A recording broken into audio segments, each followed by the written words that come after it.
Здравейте на всички, аз съм Емре Метин. Днес сме заедно с вас в село Кабакос, Шиле, Истанбул, за да ви покажем 55 квадратния префабрикуван дом, който построихме за господин Селахатин.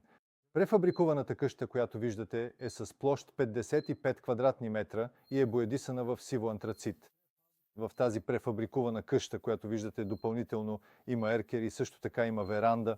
Нашият клиент е избрал верандата да бъде от дърво и я е използвал по този начин.